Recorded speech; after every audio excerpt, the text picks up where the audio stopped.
ফাকাদ মাতা ফিল জাহিলিয়া। কষ্ট দিচ্ছে আপনাদের?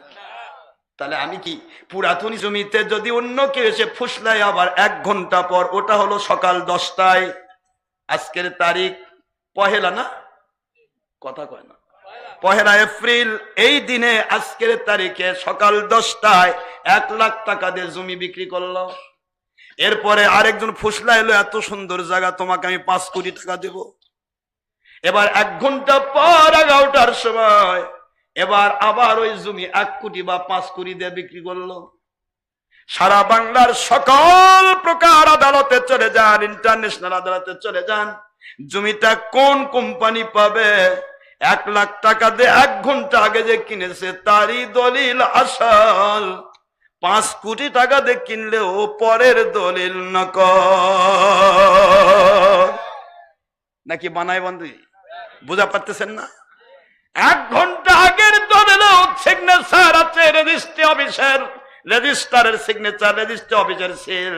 শুধু সময় হলো 10টায়, সময় হলো 11টায়। এবার সকল জায়গায় আদালত বলবে, সম্মানিত আদালত বলবে, 1 ঘন্টা আগে তো জমির মালিকানায় হারাইছেন, 1 ঘন্টা পরে আবার বিক্রি করলেন কি?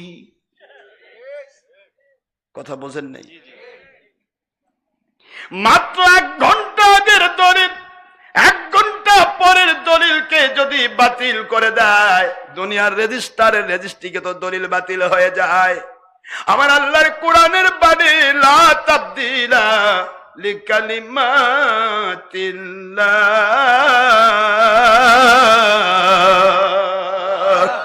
আমার ইসলাম আমি 1500 বছর আগে যেটা দিয়েছি, কিয়ামত পর্যন্ত কোনো পরিবর্তন হবে না।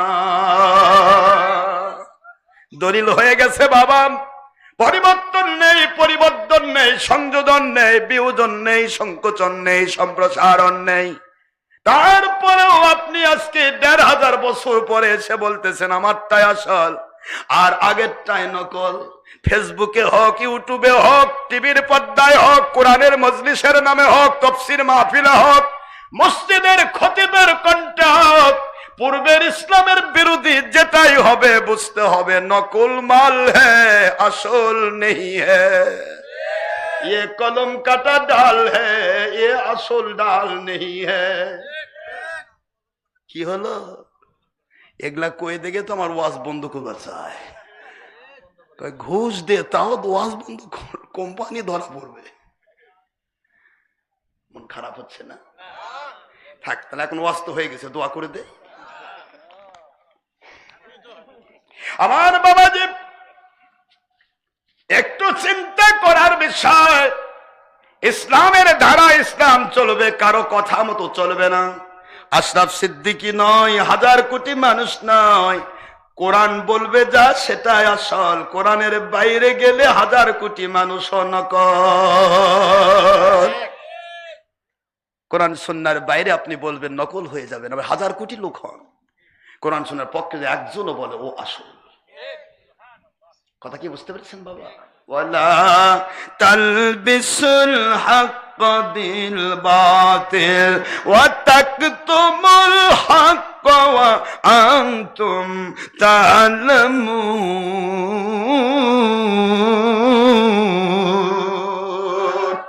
কোরআন শরীফের সূরাতুল বাকারা 2 নম্বর সূরা, 1 নম্বর পারা, 5 নম্বর রুকু, 42 নম্বর আয়াত শরীফ। আল্লাহ বললেন তোমার একটি জিনিস বুঝতে হবে, আলেম বাবারা মন দেন। ডক্টর আশরাফ সিদ্দিকী আলেমদেরকে মাথার তাজ মনে করে, কিন্তু আলেম হয়ে যদি সত্যকে মিথ্যার সাথে মিক্সার করা হয়, সত্যকে যদি গোপন করা হয়, আল্লাহর আইনের বাইরে চলে যাবে। আল্লাহ বলেন সত্যকে মিথ্যার সাথে, অন্যায়কে ন্যায়ের সাথে, হারামকে হালালের সাথে মিক্সার করো না। আর তোমার ব্রেন সায় দিচ্ছে, বিবেক সায় দিচ্ছে, এটাই কোরআন সুন্নাহর সঠিক কথা। কিন্তু তোমার 2 নম্বর চিন্তা, তোমার দল বা কোম্পানি 2 নম্বর চিন্তায় মিলতেছে না, এই জন্য সত্যটাকে তুমি গোপন করো না। কিভাবে গোপন হচ্ছে? সত্য তো মানবেই না, বরং আরো ওয়াজ বন্ধ কর, আমার ওয়াজ বন্ধ করার ক্ষেত্রে কোনো প্যান্টুরওয়ালা মানুষ নাই, খালি টুপিওয়ালা, তাও সাধারণ টুপিওয়ালা নয়, মাদ্রাসাত পড়া টুপিওয়ালা, তাও সাধারণ মাদ্রাসাত পড়াওয়ালা নয়, ইমামতি করা টুপিওয়ালা। আস্তাগফিরুল্লাহ বলেন। আপনাকে বুঝতে হবে, আসুন ইসলামটাকে ইসলামের ধারায় মানি বাবা। আপনি যত নিচে যাবেন তত নিচে শয়তান আপনাকে নামাবে। আপনি আল্লাহর সন্তুষ্টির জন্য আপনি কথা বলেন, আল্লাহ খুশি। 10টা লোকও যদি ওই খুশিতে খুশি হয়ে যায়, আপনার সাথে ওই 10টা লোক একসাথে জান্নাতে যাবে। আর আপনি আল্লাহকে না খুশি করে কথা বলেন, আর 5,000 কোটি লোকও খুশি হয়। আল্লাহ নাখোশ শ্রোতার উপর, আল্লাহ নাখোশ বক্তার উপর। কিয়ামতে আল্লাহ বলবে, শ্রোতা বক্তা আয় এদিকে। জি আল্লাহ, এত শুনলি, এত বললি, কি জন্য কইছিলি? আমার কোম্পানির জন্য। আল্লাহ কয়, সবই তো দুনিয়াত পাইছিস, যা এখন জাহান্নামে চলে যা। সহিহ মুসলিমের হাদিস। এই জন্য আপনাকে আমাকে বুঝতে হবে, আমরা কখনো কোনো ব্যক্তি বা কোনো গোষ্ঠীর বিরোধী নই। আল হুব্বু ফিল্লাহ ওয়াল বুগদু ফিল্লাহ। আল্লাহর সন্তুষ্টির জন্য কাউকে ভালোবাসবো, আল্লাহর সন্তুষ্টির জন্যই কারোর সাথে মন খারাপ করব। আমি কারোর সাথে কষ্ট দিব না, কিন্তু আমি কোনো বাতিলের সাথে আপোষ করতে পারবো না, ইনশাআল্লাহ। বাবারা আমার, আল্লাহর বন্ধুর কাছে যেতে হবে, মনে আছে? চলে যায় ওয়াজের দিকে, কোরআনের আয়াত পড়েছি আমার বাবা। প্রথম আয়াত পড়েছিলাম লা তালবিসুল হাক্কা বিল বাতিল, অর্থ হয়ে গেছে। এবার চলে আসেন আয়াত নম্বর 2, ওয়ালা তাহিনু ওয়ালা তাহজানু ওয়া আনতুমুল আলাউনা ইন কুনতুম মুমিনিন।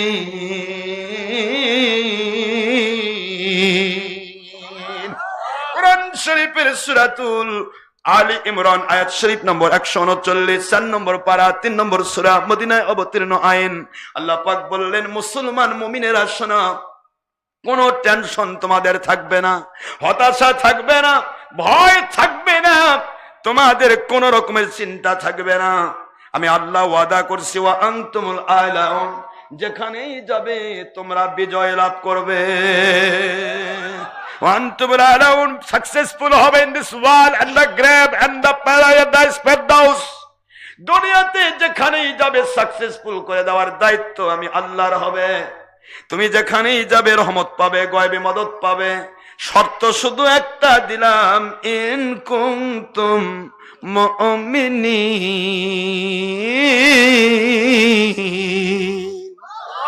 যদি তোমরা মুমিন হও আমি আল্লাহ তোমাদেরকে সেটা দেব।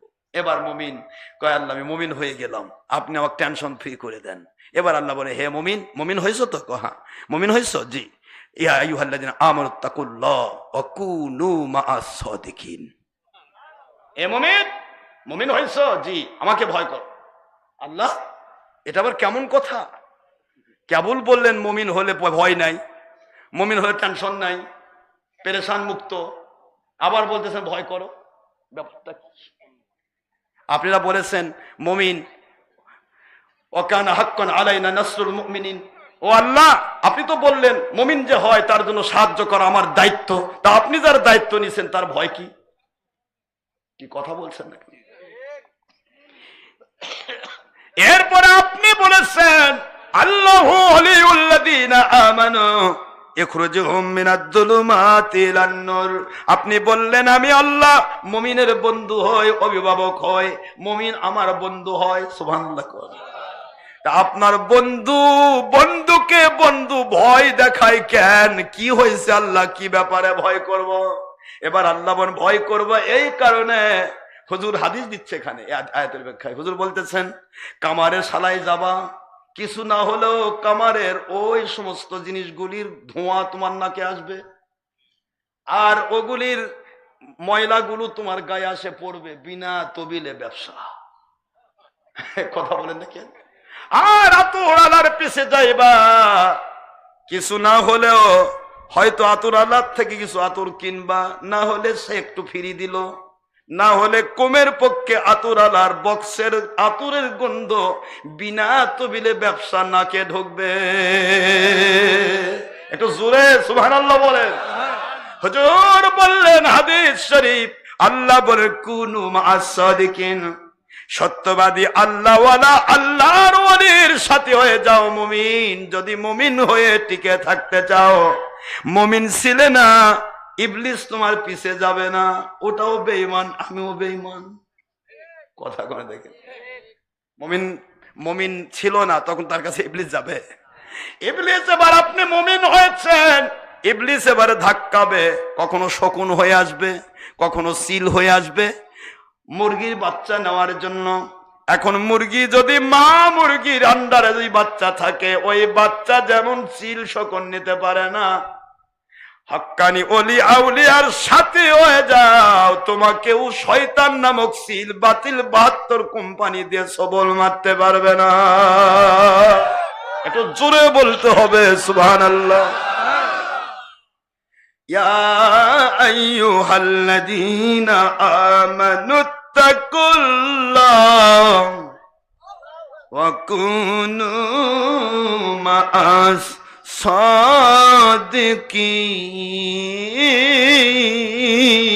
সাদিকিন। সূরাতুল বারাআত ইয়ানি সূরাতুত তাওবা, আয়াত শরীফ নম্বর 119, 9 নম্বর সূরা, 11 নম্বর পারা, মদিনা অবতীর্ণ আইন। সুবহানাল্লাহ বলেন। আল্লাহ বললেন, মুমিন তুমি যদি আমার কাছ থেকে গায়বী মদদ পেতে চাও, আমার বন্ধু হতে চাও, আমার সাহায্য পেতে চাও, যেখানে যাবে সাকসেসফুল হতে চাও, কুনু মা'আস সাদিকিন, সত্যবাদী আল্লাহওয়ালার সাথী হয়ে যাও, তবে আমি তোমাকে ওই রকম মুমিন বানাবো।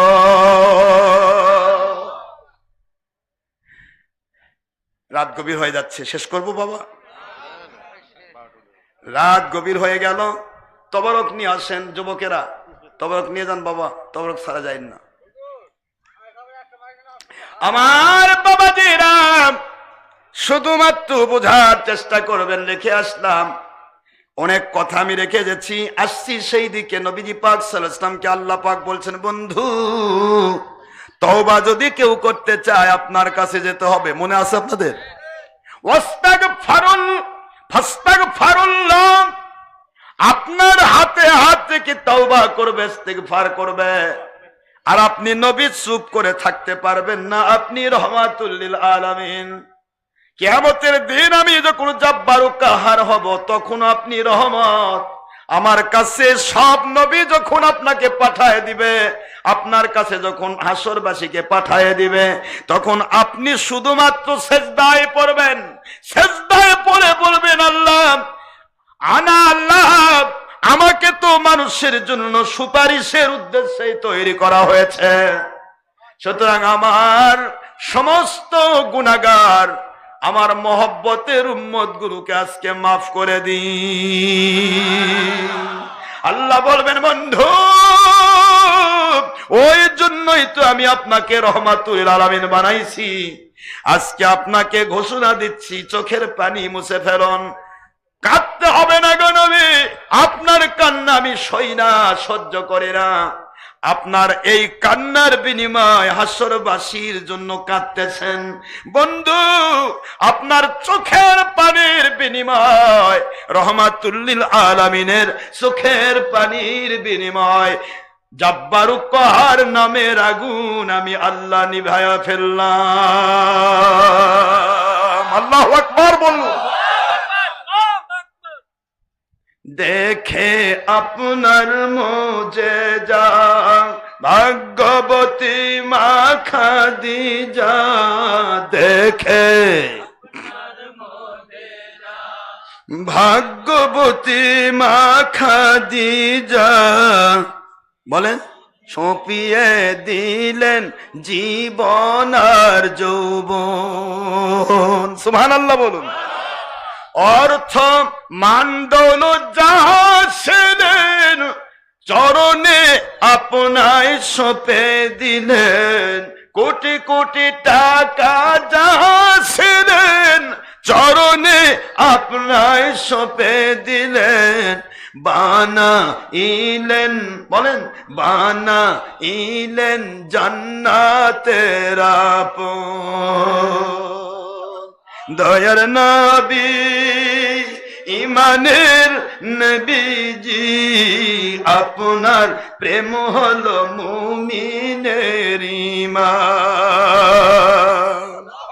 দয়ার নবী ইমানের নবীজি আপনার প্রেম হলো মুমিনের ইমান। সূরা আহজাব 6 নম্বর আয়াতের ভিত্তি বলে সুবহানাল্লাহ। বুখারী শরীফ 7 পৃষ্ঠা প্রথম খণ্ডের হাদিস বলে আপনার প্রেম হলো মুমিনের ইমান। সুবহানাল্লাহ। দেখিয়া হযরত বিল্লাল প্রেমেতে হইয়া মাতাল, দেখিয়া হযরত বিল্লাল প্রেমেতে হইয়া মাতাল, সইলেন উমাইয়ার কত জ্বালাতন, সইলেন নিজ মালিকের কত জ্বালাতন। দেখেন বেলালের প্রেম ভক্তি, কিত দাস থেকে দিলেন মুক্তি। দেখেন বেলালের প্রেম ভক্তি, বেঈমানি থেকে দিলেন মুক্তি। বানাইলেন আপন মুয়াজ্জিন, বানাইলেন জান্নাতের আপন। দয়ার নবী প্রেমের নবীজি আপনার প্রেম হলো মুমিনের ইমান। দয়ার নবী নূরের নবীজি আপনি আমার জীবনের জীবন, আপনি আমার জীবন সাথী। অন্ধকার কবরের বাতি, আপনি আমার জীবন সাথী। অন্ধকার কবরের বাতি, আপনি আমার সকল জগতের ধন। আপনি আল্লাহ পাকের পরম ধন। রহমাতাল লিল আলামিন আপনি উম্মতের জামিন। রহমাতাল লিল আলামিন আপনি উম্মতের জামিন। রহমাতাল লিল আলামিন ঈমান আমল কবুলের জামিন। গুনাহগার উম্মতের আপনজন। দয়ার নবী ঈমানের নবীজি আপনার প্রেম হলো মুমিনের ঈমান। নারায়ে তাকবীর, নারায়ে রিসালাত, সিলসিলায়ে হক ফুরফুরা শরীফ, সন্ত্রাস জঙ্গিপনা বিরোধী মুর্শিদ কিবলা। আমার বাবারা, তাকবীর। বাবারা কষ্ট হচ্ছে, যুবকেরা কষ্ট হলে শেষ করে দেব আমি। লেখে এসেছি কয়েকটা পয়েন্ট আছে বাবা, নবীজির কাছে যেতে হবে, ঠিক আছে তো? কার কথা এটা? আল্লাহর কথা। বান্দা বেঁচে গেল কিয়ামতে, সুবহানাল্লাহ বলবেন না? আল্লাহ বলবেন বন্ধু ফাসফা বিমা শিতা, যার ইচ্ছা তারে আপনি সুপারিশ করুন, যান জান্নাতে নিয়ে যান, আমি আপত্তি করব না, জান্নাতে নিয়ে যান। না ভুল বললাম? সহি বুখারী আবার যদি কেউ বই ভুল তাহলে বুখারী ভুল, আর বুখারী যদি ভুল হয় ওর ঈমানও ভুল। না কথা কমে দেখেন, আর কি ভুল? ঈমান ভুল, ঈমান নাই। নবীজি পাক সাল্লাল্লাহু আলাইহি ওয়াসাল্লাম বলেন আরো মারাত্মক কথা, কোন মাস সাদিকিনের ব্যাখ্যা পড়ুন। মিশকাত শরীফে হাদিস এসেছে, বুখারী শরীফের 7007 নম্বর হাদিস শরীফ, আপনারা দ্বিতীয় খণ্ডে পাবেন। হুজুর সাল্লাল্লাহু আলাইহি সাল্লাম বলতেছেন কিয়ামতের দিন এক শ্রেণীর মানুষ তারা জাহান্নামের কাতারে দাঁড়িয়ে থাকে। মন দেন, ওয়াজ শেষ করে দিব। জাহান্নামের কাতারে দাঁড়িয়ে থাকবে। সেই বুখারীর ইবারতে এসেছে, মিশকাত শরীফে এসেছে। মিশকাত, মিরকাত, আসাদুমাত, ফয়জুল বারী, ফতুল বারী, উমদাতুল করি, ইশাদুস সারি সব হাদিসের কিতাবে এসেছে। হুজুর সাল্লাল্লাহু আলাইহি সাল্লাম বলেন জাহান্নামের কাতারে কিছু লোক দাঁড়িয়ে থাকবে। আল্লাহ পাক রব্বুল আলামিন, খুব মন দেন, এক শ্রেণীর আলেম, হক্কানি আলেম ওলিদেরকে বলবেন, আপনারা আজকে জান্নাতে যান। সুবহানাল্লাহ। কেন? ডাক দিবে, ইয়া আইয়াতুহান নাফসুল, খুব সহজ করে বলছি, আমি তাড়াহুড়া করছি, শেষ করে দিব। ইয়া আইয়াতুহান নাফসুল মুতমাইন্না ইরজিই ইলা রাব্বিকি রাদিয়াতাম মারদিয়া ফাদখুলি ফি ইবাদি ওয়াদখুলি জান্নাতি। সূরাতুল ফজরের 3 নম্বর আয়াত, 3 লাস্টের 3টি আয়াত শরীফ দিয়ে আল্লাহ বুঝাচ্ছেন যে হে আমার আজকে যারা নফসকে বাদ দিয়ে নফসে মুতমাইন্না হয়েছিলে, তোমার মনটা বারবার ধাক্কাইছিল, নফসে আম্মারা তোমাকে ধাক্কা দিয়েছিল, এই পথে যদি যায় তাহলে মানুষ খুশি হবে, অনেক লোকের কাছে আমি ভাইরাল হব, দুনিয়া পাবো, টাকা পাইবো, পয়সা পাবো, জমিদারি পাবো, হয়তো বা মন্ত্রিত্ব পাবো, এমপিত্ব পাবো, কিন্তু আল্লাহর সন্তুষ্টি পাবো না। তুমি আমার সন্তুষ্টিকে প্রাধান্য দিয়েছিলে আর বাতিল চিন্তাকে কবর দিয়ে তুমি নফসে মুতমাইন্না হয়েছিলে।